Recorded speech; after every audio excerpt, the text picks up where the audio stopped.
Hey y'all, it's Magnolia Money, and here is your Mags mini grid for the day of February 21st. Now this is going to be good for Cash 3 and Cash 4 games alike. Now you can use the date sum, which is going to be 3s and 8s, which are highlighted on the board, to help determine which area of the board to be looking at. Typically, you will find that one of your 3 or 4 digits will either touch, if not actually include, one or more of these highlighted areas.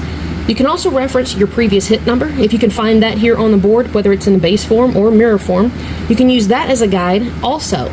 Usually, if you can find it more so on one side versus the other and it's touching near those 3s and 8s, you can kind of put 2 and 2 together and figure out at least which one of those 1 digits to be looking at.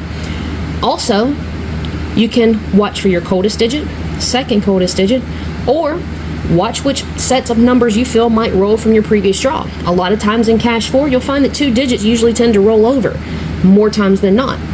In Cash 3, you'll typically find that 1 will either roll over as is or mirror over. Sometimes they'll do 2 of them. Usually it's just 1.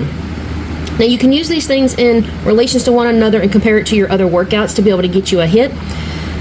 If you have a time, a few seconds or so, check out the memberships here on the channel just by clicking on the join button, and it'll give you all the information on the 3 tiers of the channel.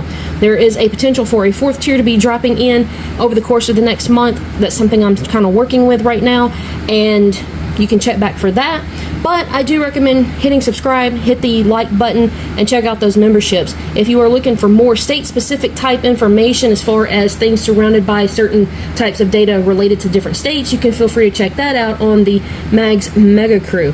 That currently has about 19, 20 states that I'm looking at. I do not give specific numbers and say, hey, go play this number. I do, however, show you guys how to use the different techniques and workouts to be able to get your numbers so that you don't have to rely on anyone else to give you numbers, because people who give out numbers, anybody can give you a number out, but being able to learn it and pull your own numbers is much more reliable when you're doing it yourself once you learn those techniques. So feel free to check those things out, and I'll see you guys on the next video. Thank y'all for stopping in. Later, y'all.